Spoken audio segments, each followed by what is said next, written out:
Boa noite, amados. Graça e paz. Está funcionando ali? Não. Vai funcionar? Meia boca, né? Assim como o pregador. Tá bom. Estamos em casa. Me deram um tema chamado fusão. E aí, na minha cabeça só teve confusão. Não, sério, no primeiro momento a Júlia passou, o tema é fusão.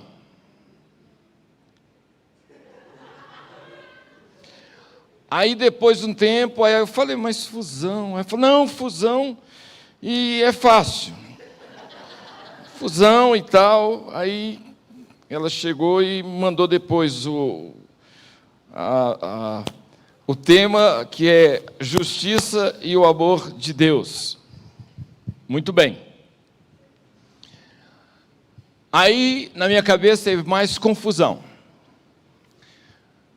Assisti até o filme Kung Fusão, para ver se inspirava, mas não teve jeito, não. Por isso que eu estou com roupa de chinês aqui, tá bom? Essa camisa eu ganhei em 2008, quando os irmãos da igreja, junto com um grupo de brasileiros, foram fazer um trabalho de evangelização lá na China, na Olimpíada, que aconteceu em Pequim. E essa é a terceira vez que eu uso essa camisa. Obrigado pelo elogio. Terceira vez que eu uso essa camisa. Por quê? Porque todo mundo sabe que eu sou chinês. Eu não preciso usar uma camiseta para mostrar que eu sou chinês. Então, de fato, quando pegou esse tema, eu fiquei, bom, vamos ver. Sinônimo de fusão: derretimento pela ação de calor, liquefação, dissolução, derretimento, fundição. União de várias coisas, aglomeração, absorção, agregação, ajuntamento, amálgama, amalgamação, centralização, combinação, concentração, integração, liga, mescla, mistura, reunião, união. Na política, aí complicou. Todo mundo de vermelho. Aliança, associação, coalizão, coligação, corporação, pacto, sociedade. E aí eu fiquei mais confuso ainda. De fato, irmãos, além disso, a Júlia, cadê a Júlia? Está vendo? Esse povo não fica, olha lá, cadê a Bela? Está lá, cadê a Júlia? Vocês são parceiras no complô. Vocês duas. Elas falaram assim, vamos colocar esse tema, porque o pastor vai ter dificuldade. Aí, ele vai falar pouquinho, porque ele vai ficar enrolado. Ele vai ter dificuldade no tal da fusão. Então, além disso, só 2 versículos, porque como o pastor fala demais, já trocaram até água aqui. O pastor, se der um texto longo, vai ser vigília, não vai ser pregação.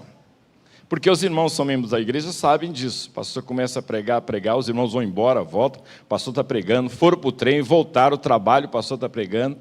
Geralmente minhas pregações são longas, o pessoal dorme, acorda, escova os dentes, eu estou pregando, etc. e tal. E ela me conhecendo, as duas, falando, vamos dar só 2 versículos. Aí ficou mais confuso ainda. Porque um texto fora de contexto, ele serve para... Precisa falar o texto inteiro, certo? Então, vamos ler o texto que está em Efésios capítulo 2. Vamos ler os versos de 1 a 10. E eu queria trabalhar com os irmãos nesse texto, ainda que eu não fale necessariamente no tema que os irmãos propuseram, porque tive, de fato, dificuldade. Eu tenho 2 neurônios. Um está de férias e o outro é funcionário público. Então, a coisa... Quem é funcionário público, levanta a mão aí. Vocês trabalham. Estou citando os outros que são diferentes, tá, de vocês. Então, Efésios 2, de 1 a 10. Efésios capítulo 2, os versos de 1 a 10.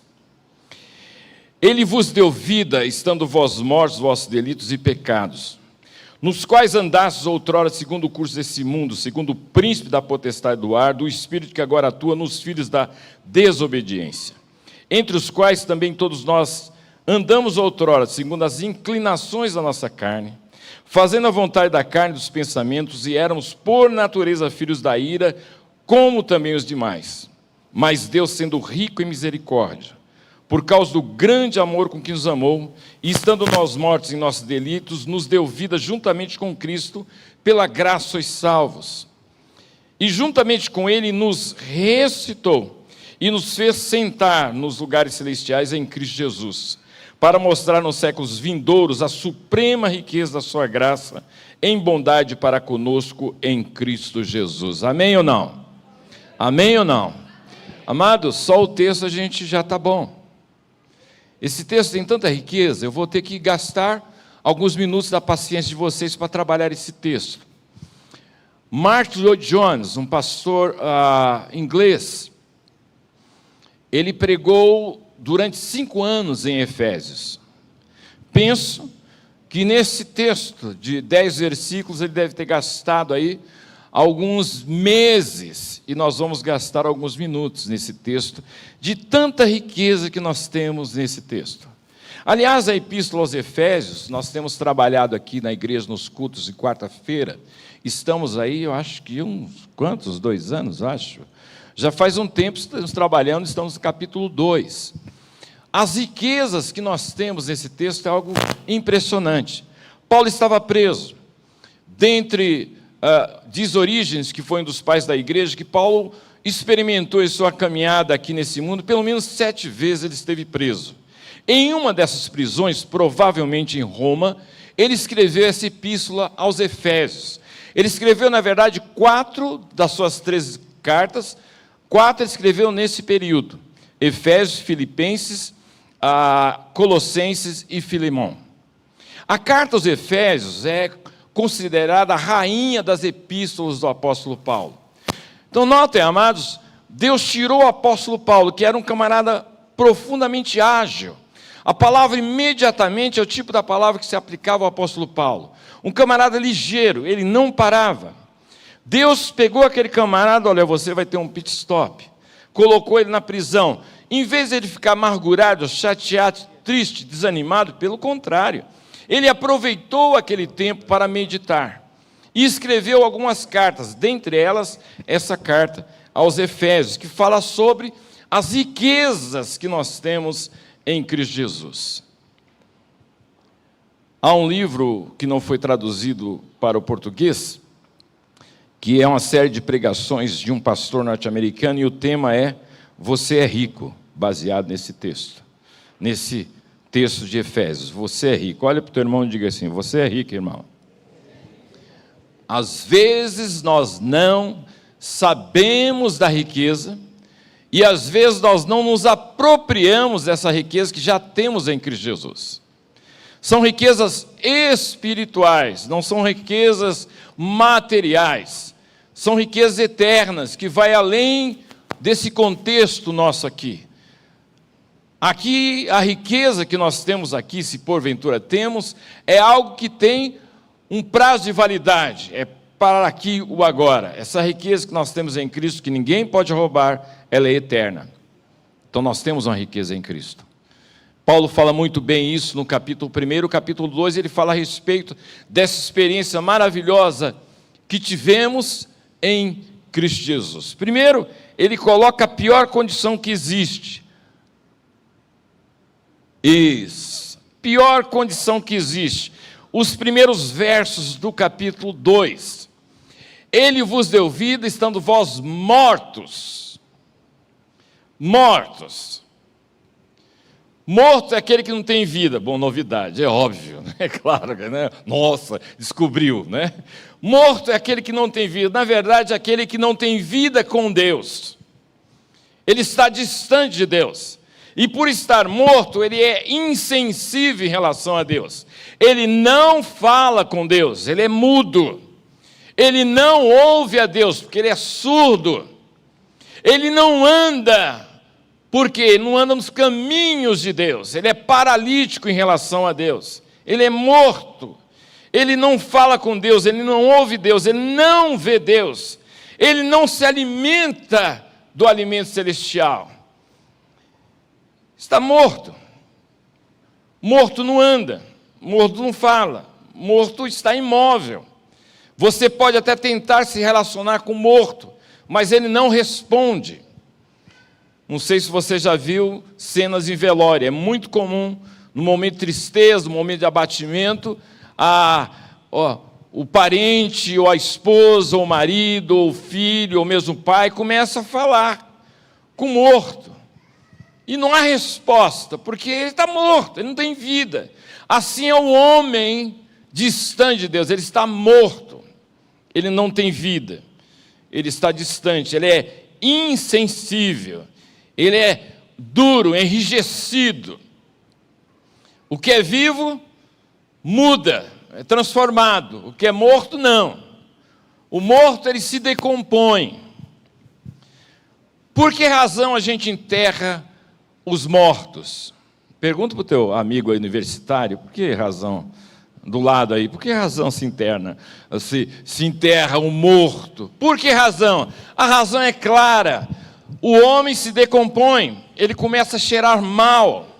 Assim essa sociedade sem Deus, a sociedade que está apodrecendo, cheira mal. Eu lembro um moço que estava perto da senhorinha, e a senhora cuidava dele, e a senhora falou para ele: olha, vai tomar um banho, você está cheirando mal. Ele falou: estou cheirando homem. E eu estava de lado, pensei alto: homem de decomposição. O homem sem Deus está se decompondo. Assim nós temos essa sociedade que está em decomposição, que é uma sociedade de gente morta. Então, morto, ele não se relaciona com Deus, ele é insensível.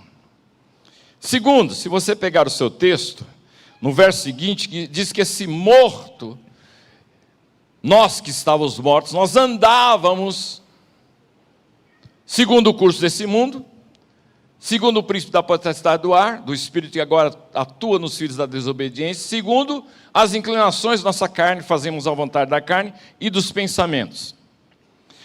Você se apercebeu que nós falamos morto não anda? Só que o verso seguinte, Paulo diz que esse morto anda. É um zumbi. Ele é morto, mas ele anda. Qual o andar dele? O andar dele é segundo o curso desse mundo. Isso é, a palavra curso, a ideia é de alguém que está numa correnteza, ele está escravizado pelo mundo. Mundo é essa sociedade que está contra a vontade de Deus, que tem toda uma articulação de prazeres, de estilo de vida que Deus não faz parte. É um sistema. E está aí. É esse sistema que nós somos bombardeados, pressionados para termos um modelo, o jeito, a forma do mundo. É por isso que quando nós chegamos à igreja, nós temos que ouvir a palavra, nós precisamos meditar na palavra para não ter a forma do mundo, o modelo do mundo, a maneira do mundo. E maneira do mundo está muito além dessa questão de vestimenta. Tem muito a ver com maneira de pensar, de agir. Tem muito a ver com os valores do mundo. E aí, enquanto igreja, você, moço, você tem que se aperceber e fazer sempre essa sondagem do seu coração por meio da palavra, para que você não seja amoldado a esse mundo. O mundo está cheio de zumbis, gente andando, mas distante de Deus, escravizada pelo mundo. O crente, porque ele tem vida, é como aquele peixe, na desova ele sobe a correnteza. Assim é você tem que subir a correnteza, é na contramão. É na contramão do que está aí. Ser cristão, hoje, e sempre foi assim, é um milagre de Deus. Olha para o teu irmão, de que você é um milagre de Deus. É um milagre de Deus, porque você anda na contramão. É você na Radial Leste, 18 horas, 6 horas da tarde, você na contramão. É possível? Impossível, mas com Deus é possível. O texto diz que esse morto anda segundo o curso desse mundo, segundo os valores desse mundo. Ele anda, Mas o andar dele não tem nada a ver com Deus, é contra Deus. Ele anda, e o texto diz que ele é escravizado pelo maligno. Então, se você pegar aqueles filmes épicos, em que, depois de uma batalha, o exército vencedor trazia os cativos todos acorrentados, com dificuldade para andar, e à frente sempre ia o general dominante. A ideia é essa: quem está à frente desse mundo cativo é o diabo, o maligno.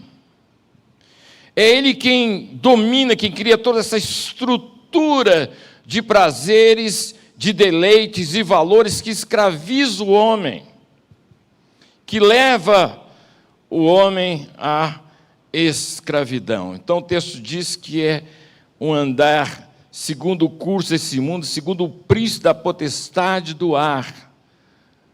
É aquele que dá energia, inclusive o texto diz aqui, filhos da desobediência. Ele atua nos filhos da desobediência. Filhos da desobediência é um hebraísmo, que significa o quê? Que a característica dessas pessoas é desobedecer. Tem prazer na desobediência. Tem prazer na desobediência. O homem sem Deus, ele se alegra em desobedecer. Você olha para o mundo, você vê os valores, o que é estimulado é desobediência. O homem sem Deus, ele é energizado pelo diabo, é isso que diz o texto. O diabo, os demônios, esse exército maligno atua nos filhos da desobediência. Quem dá energia e estimula é o diabo. Mas se você pega o verso seguinte, olha na sua Bíblia e dá uma olhada aí no texto, que é muito importante que você aprenda o texto. Diz que, andando segundo o curso desse mundo, andando segundo o príncipe da potestade do ar, do espírito que agora atua nos filhos da desobediência, entre os quais também outrora nós andamos, ou andávamos, fazendo a vontade da carne os pensamentos, fazendo a vontade da carne do pensamento. Então, presta atenção aqui. Quando você olha o texto, você fica pensando, você começa a pensar numa figura de alguém que está sofrendo, porque ele é um escravo. Ele é escravo do mundo, ele é escravo do diabo. Então, a figura que a gente tem é de alguém que está sofrendo. Quando você chega nesse versículo, já muda a figura. Ele é um escravo, mas ele é um escravo satisfeito. Não tem nada a ver de insatisfação, não tem nada a ver de tristeza. Eles têm prazer no pecado. Então, às vezes, nós citamos assim, coitado, aquele camarada que está nas drogas, e tal, e tal. Ele não é um coitado, ele optou para viver isso. E ele está lá porque ele tem prazer nisso. Ninguém se envolve no pecado simplesmente por se envolver, existe prazer nisso. Só que é o prazer que escraviza. E notem, é o diabo que articula, ele não impõe, ele articula. E o camarada faz a parceria com o maligno para praticar aquilo que não agrada a Deus. Então a figura aqui ela é interessante. Quando a gente olha o morto, escravo, você fica pensando, mas o texto, quando chega o verso 3, diz, nós fazíamos a vontade da carne e dos nossos pensamentos. Isso é um escravo, mas um escravo satisfeito. E aqui a coisa fica mais feia ainda, porque o quadro é terrível. No entanto, ele tem prazer nisso. Você conhece gente assim? Gente que vive no pecado, sabe que está errado, mas tem prazer nisso. Por que ele tem prazer? Primeiro, que ele satisfaz a sua própria carne. Segundo, existem entidades malignas que estimulam isso. Na minha concepção, na minha cabeça, Eu que penso assim, você não precisa concordar, mas nesse exército maligno, esses demônios que têm especialidade em determinados pecados. E sabe muito bem estimular o camarada a esse tipo de pecado. Ele sabe muito bem a fraqueza e como iscar essa pessoa, fisgar essa pessoa. E quando essa pessoa é fisgada, não é um coitado, ele tem prazer nisso. E por isso que o quadro é horroroso. Porque além de ser escravo do pecado, além de ser escravo do mundo, além de ser escravo do diabo, o diabo veio matar, roubar e... ele é escravo disso, mas ele é um escravo satisfeito. Ele tem prazer nisso. Você conhece gente assim? Eu conheço. Gente que sabe que está vivendo no pecado. Gente que sabe que não agrada a Deus. Gente que sabe que isso leva à ruína.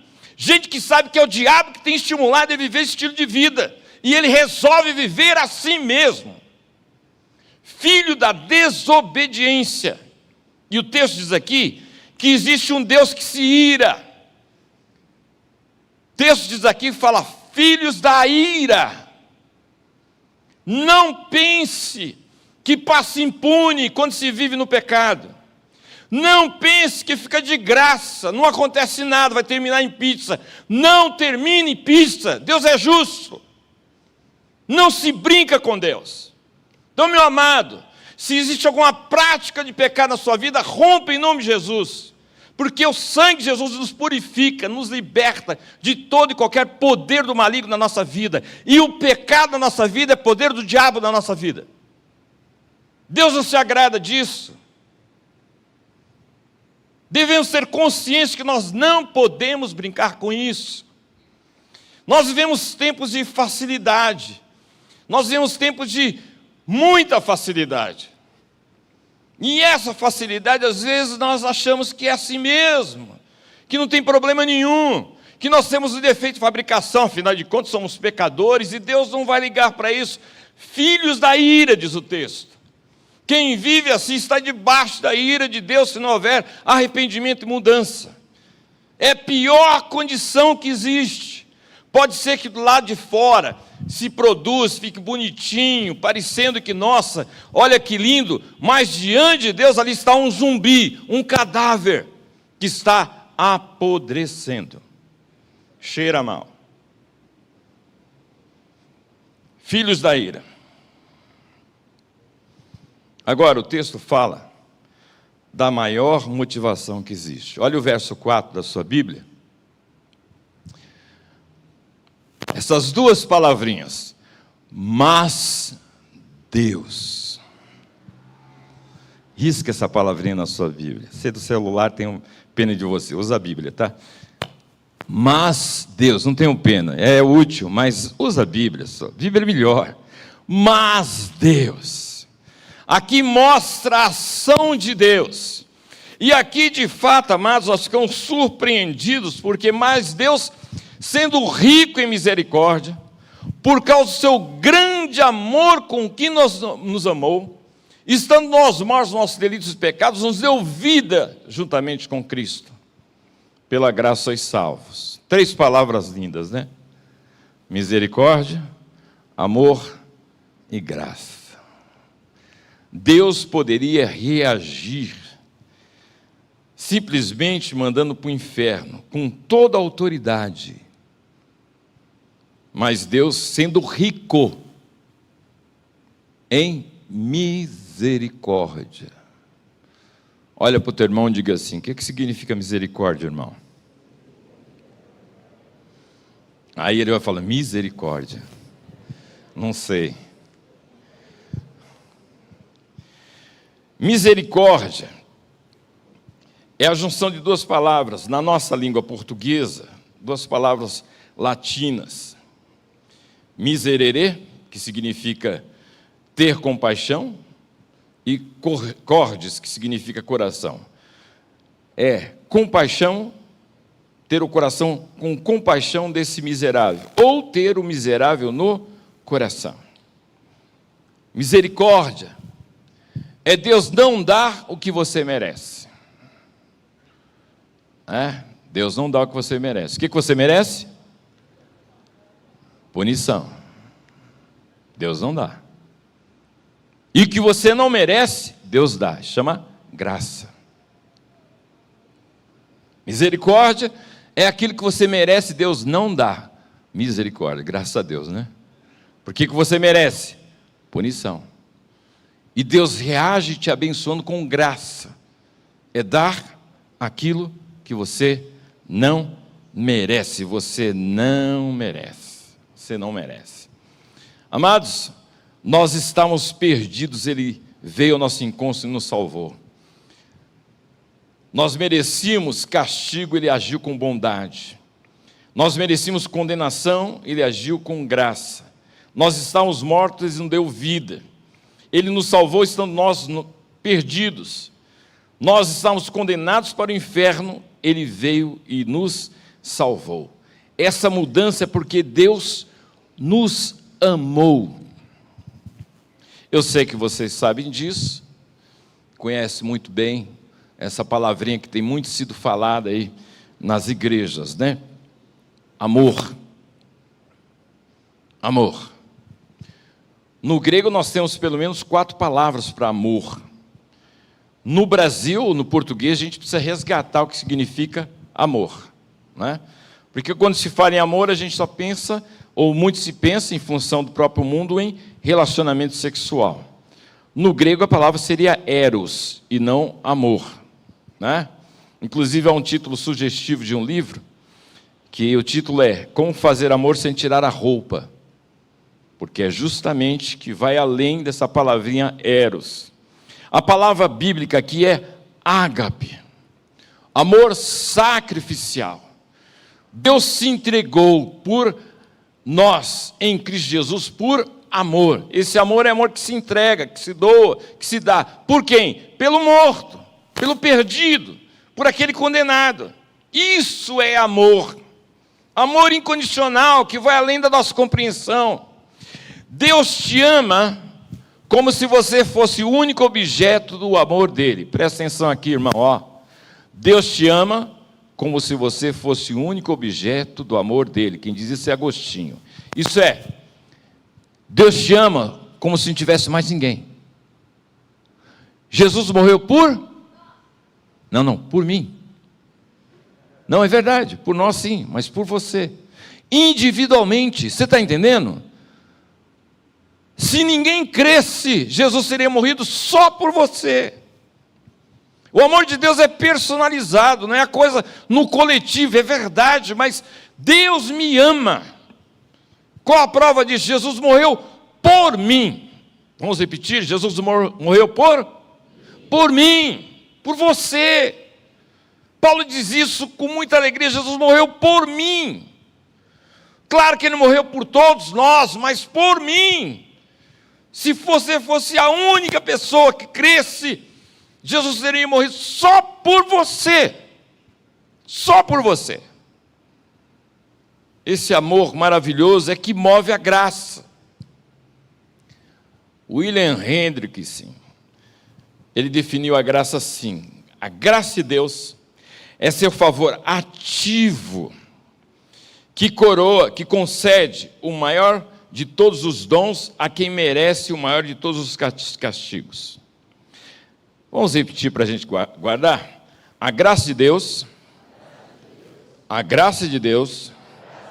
é seu favor ativo, que concede o maior de todos os dons a quem merece o maior de todos os castigos. Isso é graça. Você merecia castigo. Então vamos pegar a cena aqui. O juiz dá o veredito coerente, correto, dizendo: olha, você está condenado. Você está condenado. Mas como eu te amo, quem vai estar no seu lugar vai ser o meu filho. Ele vai pagar a pena que você deveria cumprir. E aí o filho do juiz, educado, bondoso, gentil, honesto, vai pagar a pena do réu. Isso é graça? Amém ou não? É graça ou não? Mas não é toda graça, não é. A graça é o juiz falar, olha, ele vai pagar pena. Além disso, você vai ser sócio dele. Tudo que ele tem é seu. Tudo que ele possui é seu. Você merece condenação, eu vou te salvar. Além disso, você tem uma herança. Além disso, você tem tudo que é dele, será seu. É isso que a Bíblia diz, isso é graça. Nós estamos condenados, Jesus veio ao nosso encontro e nos salvou, não só nos perdoou, como nos deu uma herança. Nós temos uma herança que ninguém pode roubar, uma herança que ninguém pode tirar. Tudo que é de Jesus é meu. Você acredita nisso? É uma coisa doida, não é? Tudo que é de Jesus é meu. Jesus é dono do quê? Do quê? Tudo. Tudo. Tudo lhe pertence. E nós ainda não tomamos posse, mas quando estivermos à presença do Senhor, nós reinaremos com Ele. Tudo será nosso. Ele não só nos perdoou, como nos deu uma herança. Isso é graça. Isso é graça. Você não é pobre, meu querido. Você não é um miserável, você é rico. Então, quando você vê o camarada surfando na praia lá em Honolulu, etc e tal, não fique babando, não. Aquilo te pertence. E outra, quando você receber isso, vai estar melhorado. Não vai ter lata, não vai ter poluição. O Senhor vai reformar tudo isso e você é herdeiro disso. Nós somos herdeiros com Cristo. O texto diz aqui que quando Ele morreu, eu morri com Ele. Quando Ele ressuscitou, eu ressuscitei com Ele. Quando Ele ascendeu aos céus, eu também ascendi aos céus. E Ele está sentado no trono, eu também estou com Ele lá. Reinando com Ele. Pés, coração na glória. Você está sentado com Cristo, diz o texto aí. Coisa linda. Amém ou não? Amém. Não boceja, irmãos, é privilégio. A gente olha para esse negócio e oh, meu irmão, isso é coisa celestial, isso é algo divino, algo tremendo. A gente não deveria vulgarizar isso, isso deveria aquecer o nosso coração. Puxa, eu sou herdeiro de Deus. Isso faz com que a gente olhe cabeça erguida à vida, olhando para cima. Eu sou herdeiro de Deus. Eu não tenho que olhar para a minha vida simplesmente medir por meio de bens materiais. Não, eu sou herdeiro de Deus. Eu tenho uma paz que ninguém pode roubar. Eu tenho uma alegria que ninguém pode roubar. Eu tenho uma segurança, eu vou estar com Deus eternamente. Estarei no céu com Ele. Infelizmente, a gente só pensa em céu quando em velório. Verdade ou não é? A gente não canta sobre o céu. Qual foi a última música que se produziu sobre o céu? Nada, parece que a gente vai viver aqui eternamente. A gente não canta sobre o céu, só lembra do céu quando é em velório. Eu avisto uma terra feliz, mas o camarada já foi. Só canta em velório, só lembra em céu quando a coisa está feia. Não, amados, a gente tem que viver isso diariamente. Jesus diz, venha o teu reino, na expectativa de se encontrar com o Senhor. Isso tem que ser o nosso estilo de vida. Mas também, correndo aí, o maior de todos os propósitos que existe, olha o que diz aí no verso 7, para mostrar nos séculos vindouros a suprema riqueza da sua graça, em bondade para conosco em Cristo Jesus. Aqui é interpretado de duas maneiras. Esse testemunho histórico que a igreja dá, que os irmãos dão da graça de Deus de mudar e transformar as vidas. Isso vem de tempos, nos séculos vindouros. Você olha para trás, você vê uma linhagem de gente sendo transformada, mudada, transformada pelo Senhor. Mas eu acho que existe uma verdade aqui que está além dessa, que é o fato que nós estaremos experimentando essa graça durante a eternidade. A suprema riqueza da graça na eternidade. Por quê, irmãos? Porque ela é tão abundante que nem a eternidade vai conseguir suprir ela vai ultrapassar a eternidade. Nós vamos passar a eternidade experimentando dessa graça maravilhosa. Estaremos nos deleitando dessa graça maravilhosa. Você já pensou lá no céu? Você conheceu Enoque, aquele que andou com Deus? Chegar para o Enoque e falar: Enoque, como é que funciona esse negócio? Conta a sua história para mim. Já pensou? Só os bate-papos que a gente vai ter lá no céu, de conhecer tanta gente, tantos irmãos comprados pelo sangue de Cristo, tanta companhia abençoada, de riqueza. E mais do que isso, nós vamos estar diante do Senhor. E olha, na minha cabeça, nós teremos um corpo de glória, isso a Bíblia fala. Nosso corpo não terá defeito, nenhum. Tá bom? Então, quando a gente vai chegando à idade, e quando a gente está com 92 anos, 94 anos, pedindo: irmãos, ora para mim, que eu estou com um problema aqui no pé, 94 anos. Deus pode curar? Claro, mas você vai continuar com 94 anos. É que alguns acham que cura 94, o camarada vai chegar aos 17 a andar de skate. Não vai acontecer isso. Nós temos um prazo aqui. A cura, inclusive, tem um prazo de validade. É por um momento, daqui a pouco você vai morrer. Teremos um corpo de glória, um corpo perfeito. Viu, Felipe? Cadê o Felipe? Corpo perfeito, Felipe. Agora a gente tem que se contentar. Eu e você, é isso daí mesmo. Não tem jeito não. Não é? Mas na glória nós teremos um corpo perfeito. Não haverá cicatrizes no nosso corpo. O único, presta atenção aqui, meu irmão, o único que terá cicatrizes vai ser o Senhor.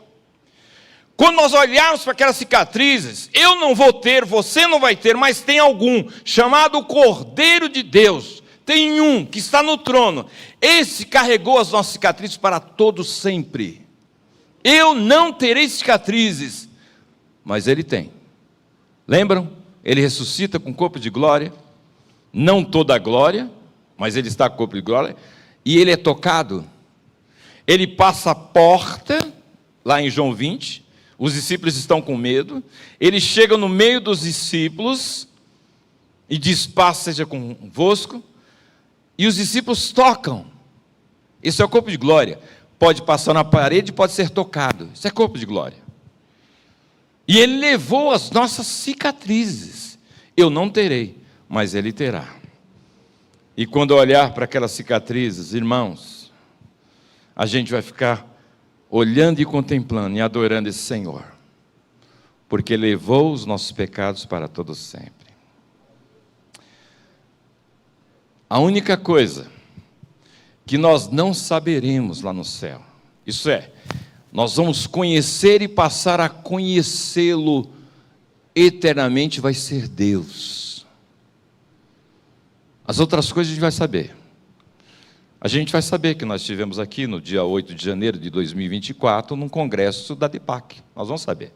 O que você está fazendo aqui eu não sei, mas a gente vai saber. Se você estava adorando ou não, prestando atenção ou não, voando ou não, a gente vai saber. E todo mundo vai saber. Por isso, seja prudente. Para sair desse espaço aqui, não conseguimos. Porque a ideia nossa é as pessoas que moram aqui na periferia serem bem tratados, sem pagar nada. Chegar aqui, ter um ambiente agradável, sem ter que pagar. Sabe como é que é? Porque aqui na periferia tem que pegar fila, tem que pegar senha. Em outros locais onde o pessoal é bem tratado, porque tem bufunfa, a coisa muda. E o nosso sonho era esse, e ainda é, de fazer um melhor. Vai gastar? Gasta, mas é para fazer para Deus. Não é de qualquer jeito, não é de meia boca. Compra o melhor. Microfone é caro, mas compra isso daí. Ah, não tem dinheiro, a gente dá um jeito. Vamos fazer um melhor. Aí, depois a gente vai em outro local. Nossa, pois é, o pessoal preza pela excelência. Não pode ser de qualquer jeito. Faça o melhor que você pode fazer. Enquanto povo de Deus, você é obra-prima para as boas obras. E às vezes não precisa tanto esforço. Um abraço sincero muda a história de gente, verdade ou não é? com uma palavra, um bom dia, um carinho, uma ajuda sem cobrar nada, porque nós vivemos numa cidade impessoal. Se você chegar na vila, no espaço que eu moro ali, você procurar pelo Atílio, ninguém vai... Quem? Atílio não sei quem é o pastor da igreja, ele mora ali, que a gente é conhecido, né, como pastor, né? O nome não se sabe, pastor. Você tem que ser conhecido pelas suas atitudes, a sua maneira. Sabe, você é obra-prima para as boas obras. Uma missionária, velhinha, doente, estava no hospital, internada. E aí ela conversou com a enfermeira e falou: ô enfermeira, você pode, pelas manhãs e à tarde, me colocar ali naquele local? Era uma janela ampla. Eu queria ficar ali para ver as pessoas, enfim. E aí, a enfermeira levava pela manhã aquela senhorinha, de manhã e à tarde. Na manhã era o horário que as pessoas iam para o seu trabalho, ali havia algumas fábricas. E se aperceberam daquela senhorinha e começaram a ver aquela senhorinha sorrindo. Aquilo era uma espécie de alento, de bálsamo, para a vida dura daqueles trabalhadores lá no passado. E quando saíam do trabalho, também viam aquela senhorinha. Ela ficou alguns meses ali naquele hospital, com essa rotina, de manhã e à tarde.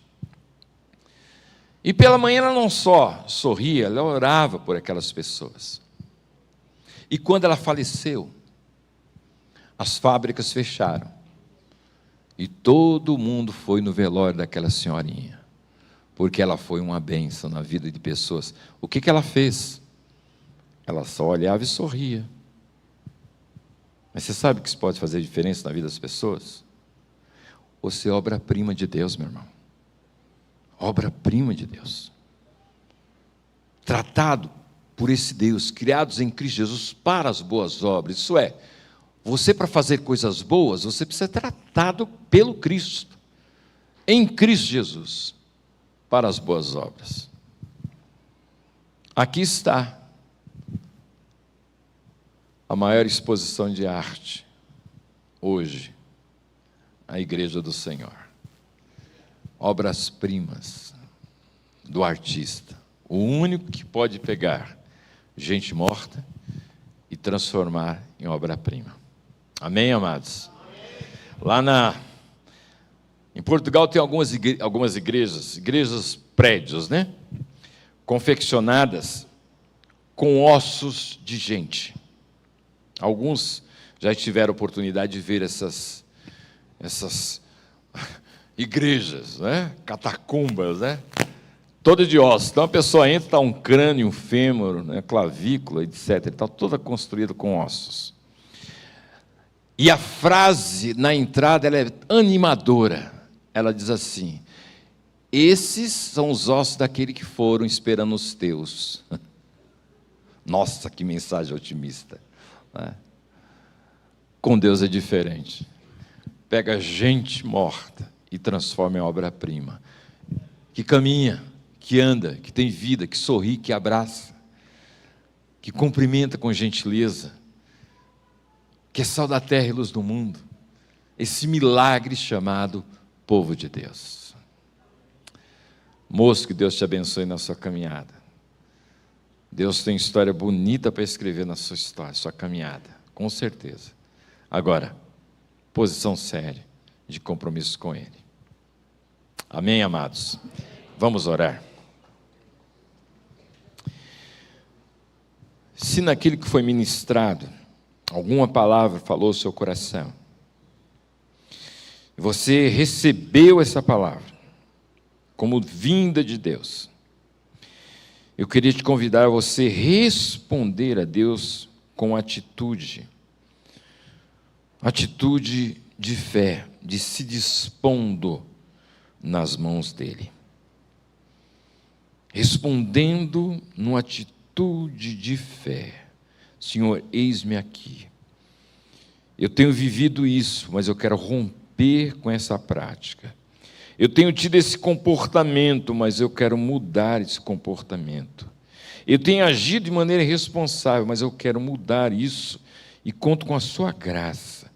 Senhor, me abençoa. Se Deus falou ao seu coração, queria orar com você, queria que você ficasse em pé, onde você está. E você está falando, estará reagindo a essa palavra numa atitude de fé diante do Senhor. Não diante daqueles que estão aqui, nem diante do pastor, mas diante do Senhor. Se você quiser orar comigo, independente de quem está do seu lado, não seja covarde. Se Deus falou ao seu coração, atitude de coragem de fé. Fique em pé que eu quero orar com você em nome de Jesus. Em nome de Jesus.